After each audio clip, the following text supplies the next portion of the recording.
Om Namo Bhagavate Vasudevaya. Srimad Bhagavad Gita, chapter 9, the most confidential knowledge, text number 28. Shubha Shubha Palarevam Moksha Se Karma Bandhanai Sannyasa Yoga Yuktatma Vimukta Mama Paishyasi Shubha Shubha Palarevam Moksha Se Karma Bandhanai Sannyasa Yoga Yuktatma Vimukta Mama Paishyasi. Shubha Shubha Palarevam Moksha Se Karma Bandhanai Sannyasa Yoga Yuktatma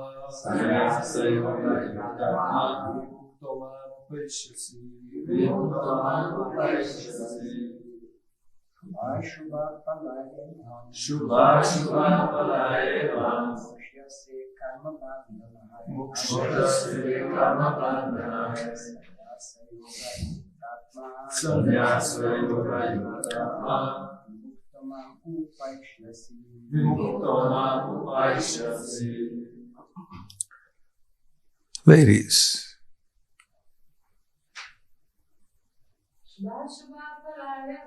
Shubha Shubha Palarevam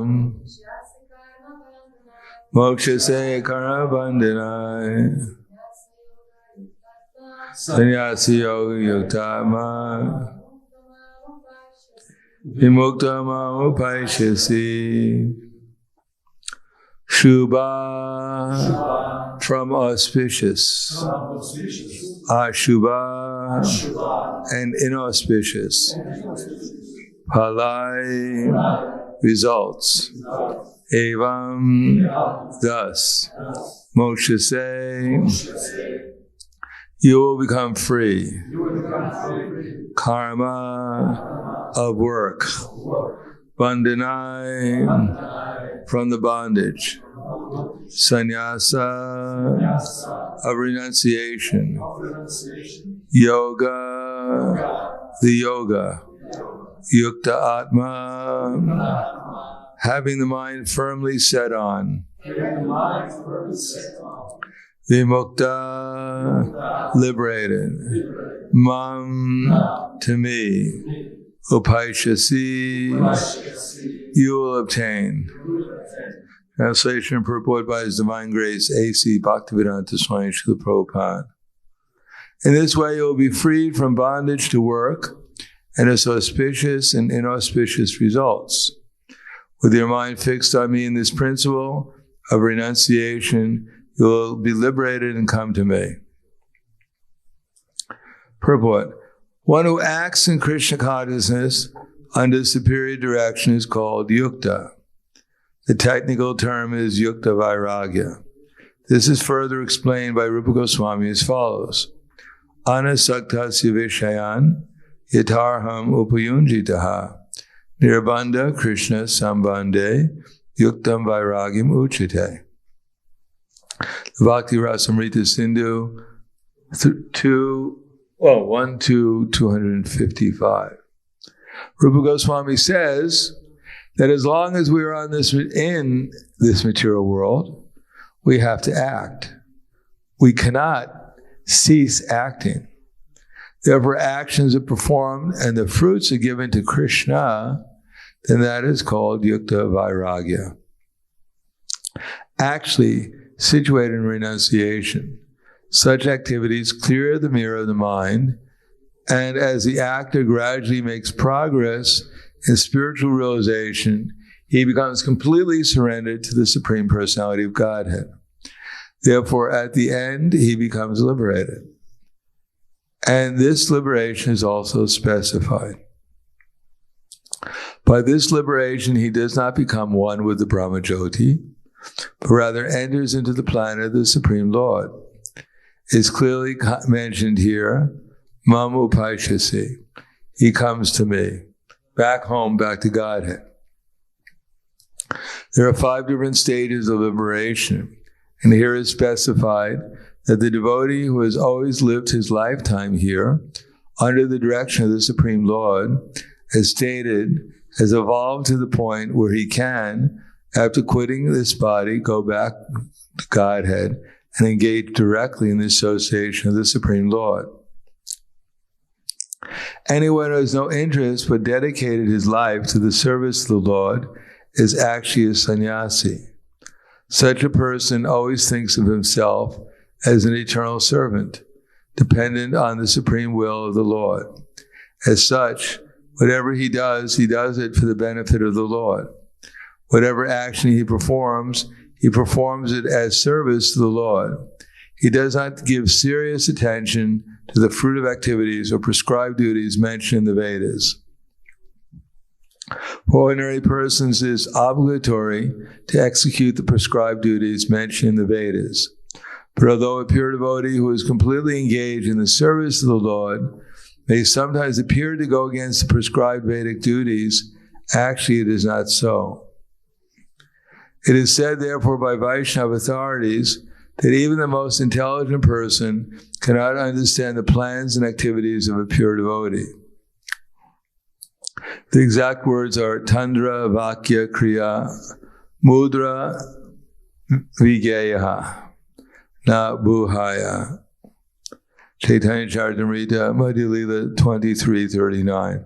Person who is thus always engaged in the service of the Lord, or is always thinking and planning how to serve the Lord, is to be considered completely liberated at present, and the future is going back home, back to Godhead, is guaranteed. He is above all material criticism, just as Krishna is above all criticism. Shubha Shubha Pulay Vam Moksha Se Karma Bandhanai Sannyasi Yoga Yuktatma Vimukta Mama Paishasi. This way you will be freed from bondage to work in its auspicious and inauspicious results. With your mind fixed on me in this principal renunciation, you will be liberated and come to me. Namo Vishnu Vidaya Krishna Prasthaya Bhutale Srimate Bhaktivedanta Swami Namane Namaste Saraswatam Deve Gauravani Pacharne Nirvishesha Srinivadi Paskatyade Sitarne.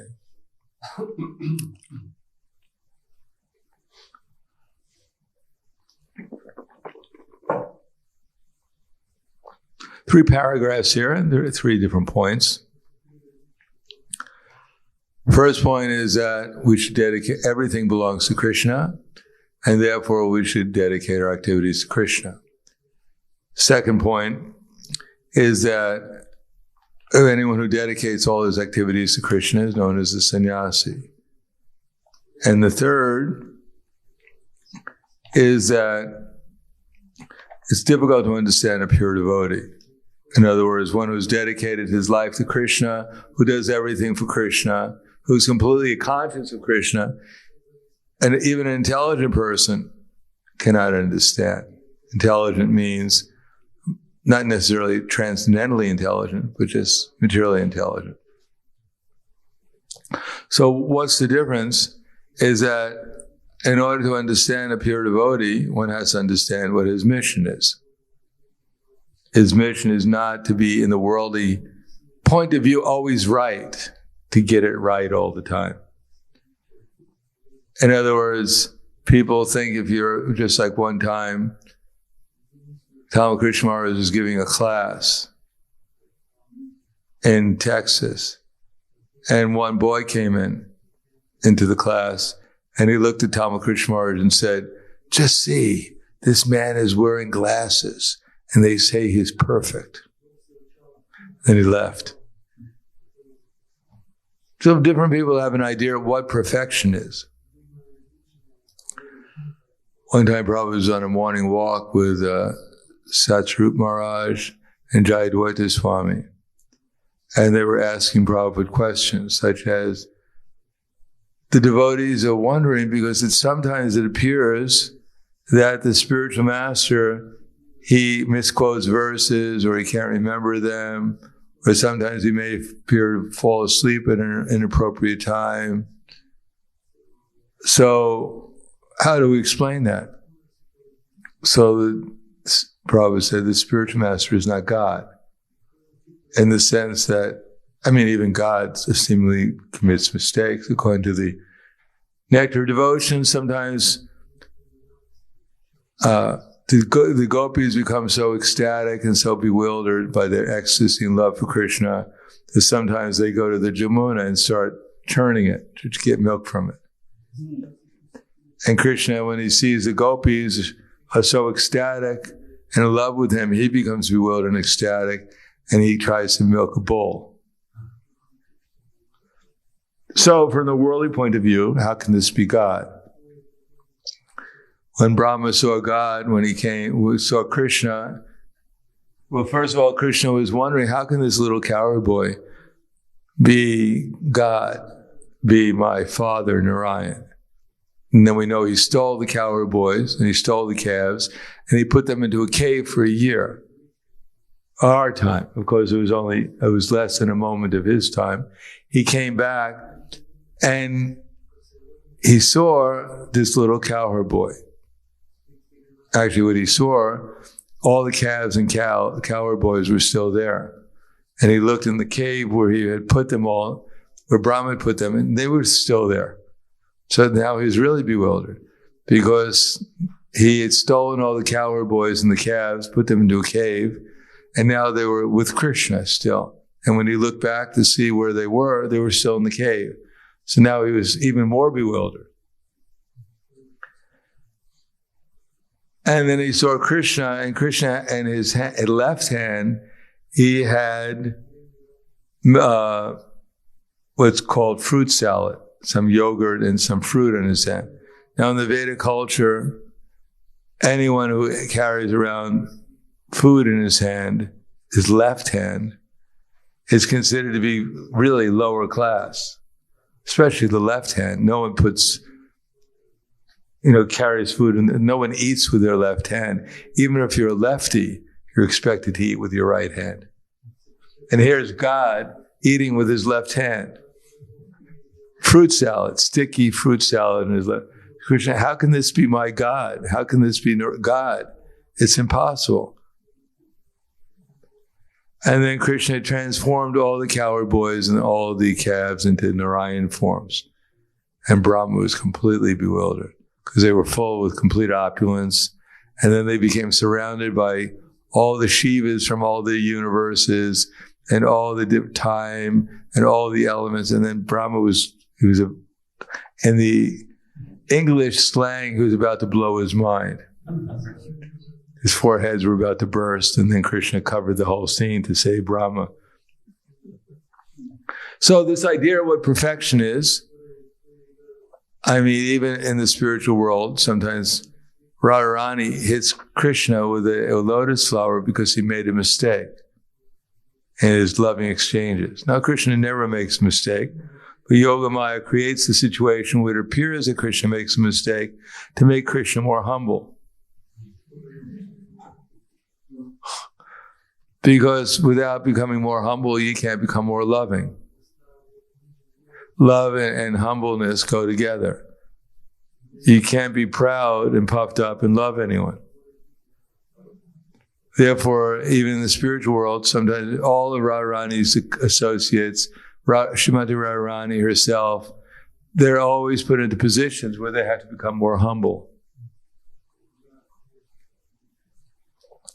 So if we're thinking that, why am I being mistreated in this world because they're trying to make me humble, I shouldn't be humble. The people should realize I'm actually, a great person. Why is the opposite? Why are they trying to make me humble? No, humble and love go together. You can't have a loving relation with someone and be puffed up. It's not possible that I'm so great and you're so small. That's not exactly love. So Krishna arranges that. And in order to facilitate, the exchange of Krishna and his devotees and Krishna and for instance, Prabhupada Prabhupada just generally blended into whoever he was with.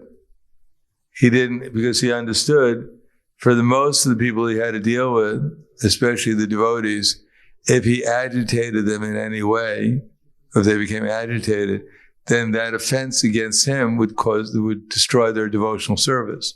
So often we find in Prabhupada's conversations, he seems to say one thing to one group of devotees and then say something completely different to another group.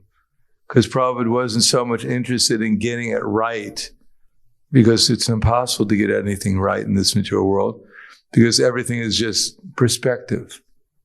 You can't really say, unless you're God, Krishna, seeing things from every atom, every point, you can't understand everything that's going on or why it's going on. Karma is so complicated. There's no absolutely good person in this world, and there's no absolutely bad person. Even Brahma wound up chasing his own daughter in the form of a stag. That Brahma fell in love with his daughter because there wasn't so many other people to fall in love with at the time.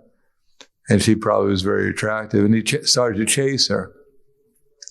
So Brahma, we can't understand how exalted Brahma is because he created the universe. Anyone hear about to create a universe? I mean, if they asked us to create a dollhouse, we'd have a hard time. But he created a universe. He's so amazingly intelligent. But he fell in love with his daughter and chased after her. And the sages, the 5 sons of Marichi, who saw that and mentally criticized him, had to fall down and become sons of Hiranyakashipu, and later on were killed by Kamsa one after another. So, karma is so complicated that it's practically impossible to understand it. And there's no one absolutely good and no one absolutely bad. For instance, if the other side of a war wins, if Germany would have won the war, then a whole different set of people would have been heroes, and a whole set of other people would be villains. For instance, the person who the American Air Force general who was in charge of bombing Tokyo, Japan, reduced it to ashes practically most of the cities. He said, if we would have lost the war, I would have been tried as a war criminal. So we may think that we see everything properly, we know who's good and we know who's bad, etc., etc. We know what's going on, but actually the real thing, as Prabhupada said, is bhakti. How to make people Krishna conscious.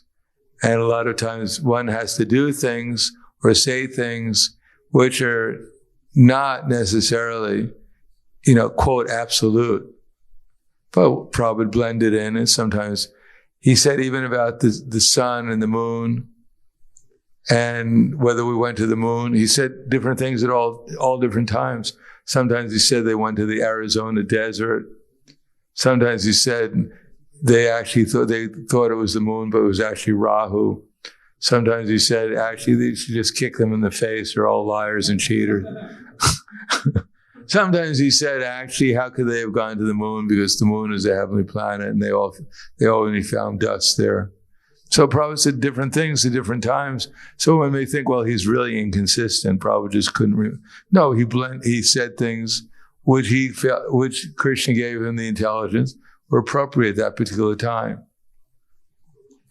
Now, the idea that we should take out what Prabhupada said, kind of censor his books, then you might as well just cross out all his books.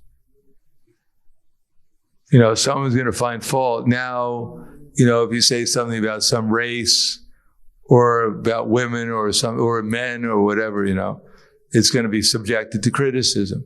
And in 100 years from now, when Prabhupada's books are still here, something else will be criticized. And then we'll have to cross that out.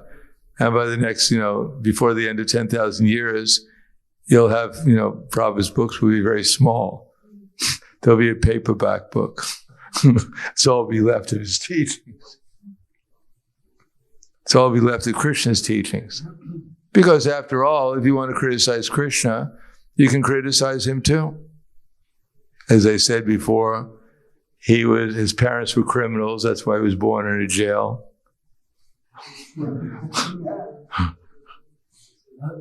They escaped.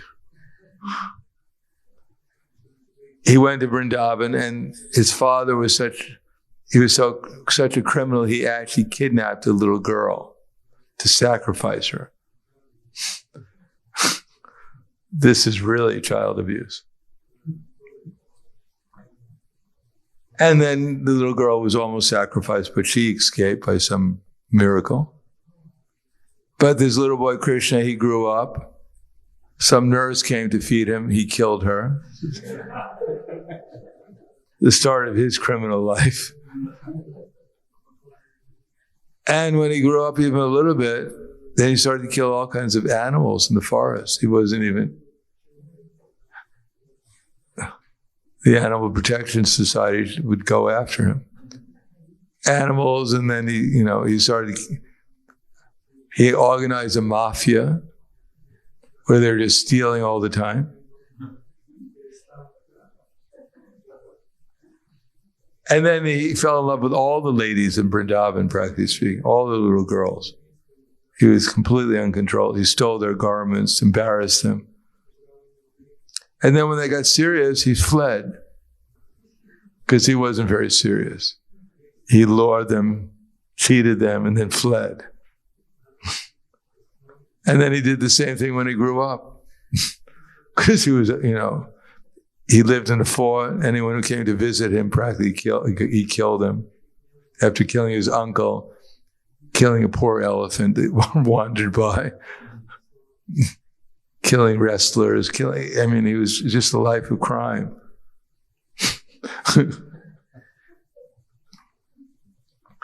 So one time, one devotee came to Prabhupada and said, Prabhupada, all they're doing is criticizing me. And so Prabhupada said, well, they criticize Lord Chaitanya. And the devotee thought, well, Prabhupada didn't understand. So he said, no, Prabhupada, they're criticized. They're always criticized. So Prabhupada said, well, they also criticize Lord Chaitanya. So when we look at Prabhupada's books, we have to see that Prabhupada is trying to convince people only two things, or three things: that Krishna is God, and that we're all his eternal servants. And that's it. And in order to do that, Prabhupada would give us the philosophy, but when he had to talk about things that are more or less relative, and he had to express the philosophy in a way that was appropriate for the audience.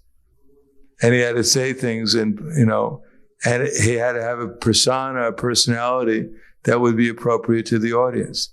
And because he was just like, in one sense, completely under Krishna's control, that he was able to do that. That's what spread the Krishna consciousness movement, because his every facial gesture, his every expression, everything he was doing was just appropriate for the circumstances. I remember one time, one Mataji said that she was talking to Prabhupada. I forget exactly what the conversation was, but Prabhupada appeared to her like a little child. And Prabhupada made the comment, I forget what he said, but he said, don't forget to feed me. In other words, Prabhupada appeared to different devotees in such a way as to invoke a certain attachment to him and to Krishna. Now, if Prabhupada would have appeared infallible, he knew everything, never forgot a verse, no one had to remind, then there would be no reason to love him and appreciate him. He would be on a position that would be unapproachable. They already put him on that position anyhow, as if he knew everything. Just like I said, Indradu Maharaj once told me, we were talking about accepting disciples, unqualified disciples, and he was giving me whole stories about his unqualified disciples. He said, he said, I had one disciple. He came up to me and he said, he gave me a donation, a good donation. And Indradu Maharaj was quite impressed by it. He said, thank you very much. What's your name? And the devotee looked at him like, what? What's going on? He said, you don't know me, Gurudev? And Indradu Maharaj, no, I'm sorry, what was your name? He says, you don't know what my name is? So Indradyumna Maharaj said, well, I don't have all mystic, I can't remember. I have a lot of disciples. I can't remember all my disciples. I don't have all mystic power. What? You don't have all mystic power? Can I speak to you afterwards, Gurudev?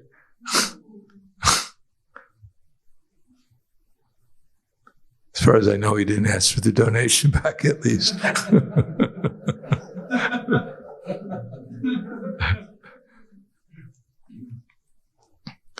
So sometimes we have to, we accept devotees or whatever, and they have some conception, which is just completely their own imagination. They live in their own world, their own idea of what perfection is.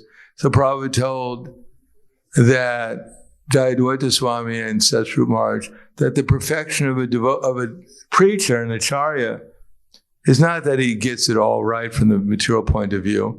His perfection is how he's spreading the Krishna consciousness movement. That's his perfection, how he's preaching.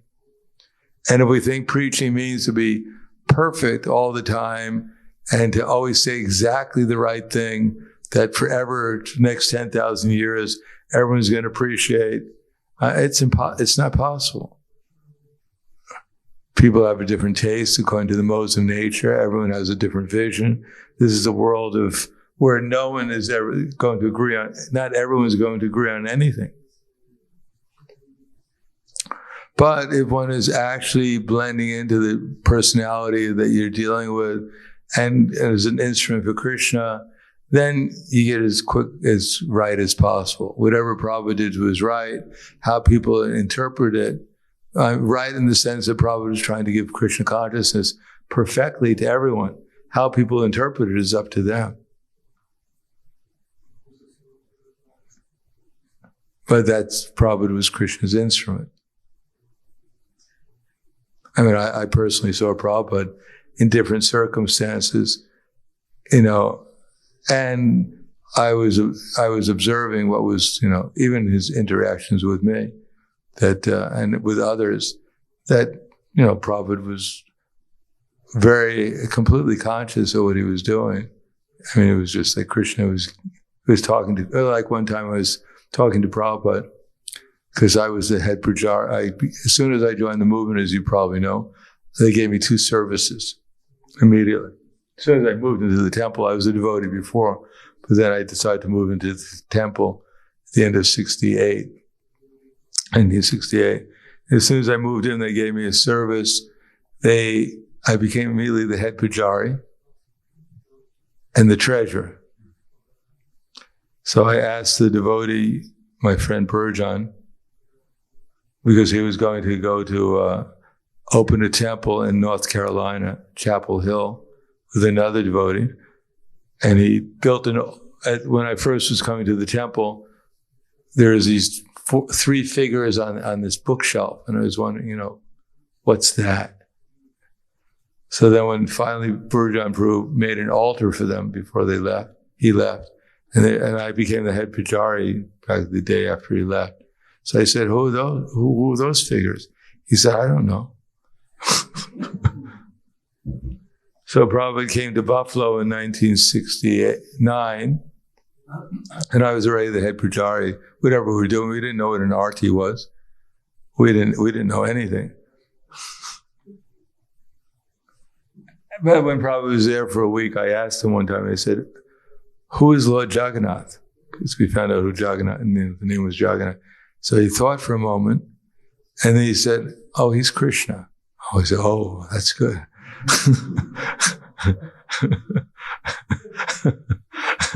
I was kind of like relieved. Wow. And then Prabhupada was about to tell me about Rath Yatra, how they were holding Rath Yatra in Jagannath Puri and every year.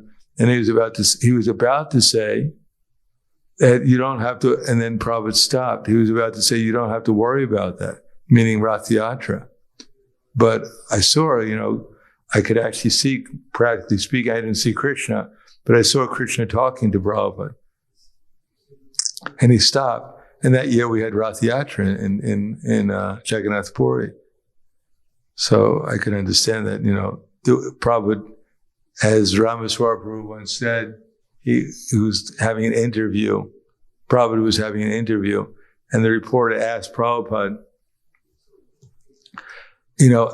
God speaks to you. He was challenging, kind of like, and Ramaswamy kind of like went in, and because he didn't like, I guess he thought Prabhupada didn't know what he was saying, so he said, actually, he doesn't talk to Prabhupada directly. He talks through intelligence. He gives him intelligence.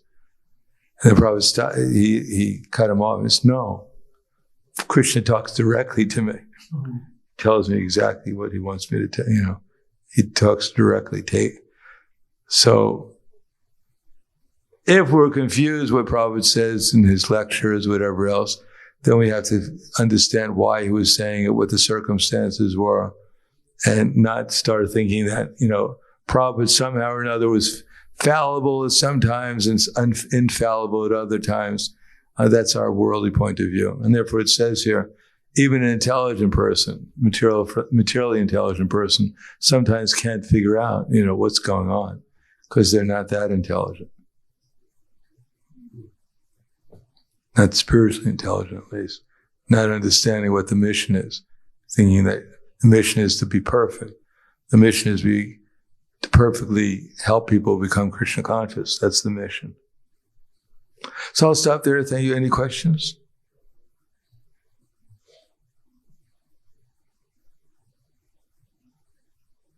Hi. Yes. So,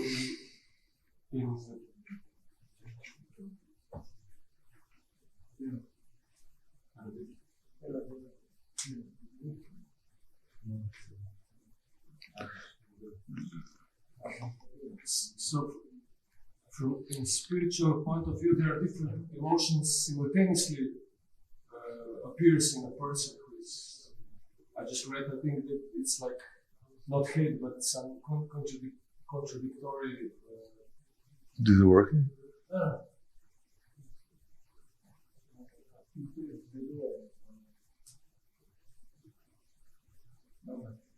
No battery. Okay. So I'm just wondering if because in the material world, just like you say, you cannot be like from the false ego at the same time love something. You can't be pride. You can't be proud and at the same time have love. You can't. For instance, we have a little toy, a little animal. Love. You can't be. Look, little guy. Get out of my way. You fall in love with the little animal, then you feel like you're a servant. You're a servant of the little animal, or of your child. You feel yourself a servant. You don't feel yourself, I'm God here. No. You have to become, it's a different emotion. Pride and love and humility go together. Radharani is the most humble, and she has the most love. Therefore, Trinada Pisani Chena, Traiva Sishana, Amarina Maradena, Kirtini Aksadari. One has to be tolerant and humble and appreciate others. Then one can actually begin to enter the mood of Krishna consciousness.